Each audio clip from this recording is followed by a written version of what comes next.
Јас можам да предвидам и да разговарам, да предпоставувам што би се случувало на овој конгрес, меѓутоа според мене, кратко кажано, во вакви ситуации овие конгреси имаат карактер на конгреси на кои што треба да се потврди некаков континуитет.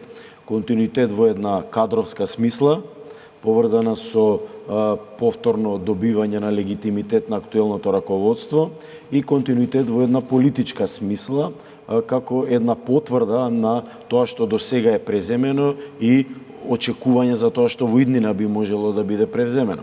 Зошто го велам ова на овој начин? Заради тоа што вообичаено конгресите на политичките партии имаат некаква доза на неизвестност, имаат некаква тензичност политичка или дури и го предизвикуваат вниманието на јавноста во ситуации кога одредена партија доживеала пораз на изборите.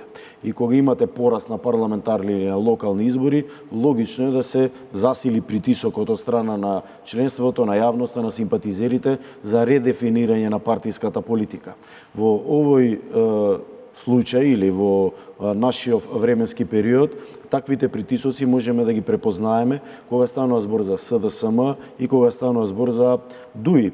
Зошто го велам тоа? Затоа што во ДУИ исто така имаме јавно дадено ветување за конгрес како начин да се редефинира кадровски таа партија и да се редефинираат политиките, за да може евентуално таа да стане кредибилен фактор на некои следни парламентарни избори на кои што повторно беа вратила довербата. Дали е тоа можно или не, ќе зависи од карактерот на промените кои што би се направиле. Од друга страна, ваков притисок препознавам и во СДСМ. Кај СДСМ постои една мала разлика. СДСМ е единствената политичка партија во Република Македонија каде што председателот на партијата не се бира на конгрес, туку се бира на непосредни избори, каде што важи принципот секој член има еден глас.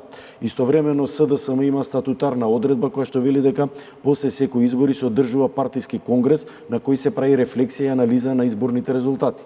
Значи, очекувано е дека оваа динамика која што ја зафаќа оваа партија, поврзана со некакви прилагодувања кадровски и политички, ќе има една таква доза на неизвестност заради слабиот изборен резултат. Ние, кога зборува за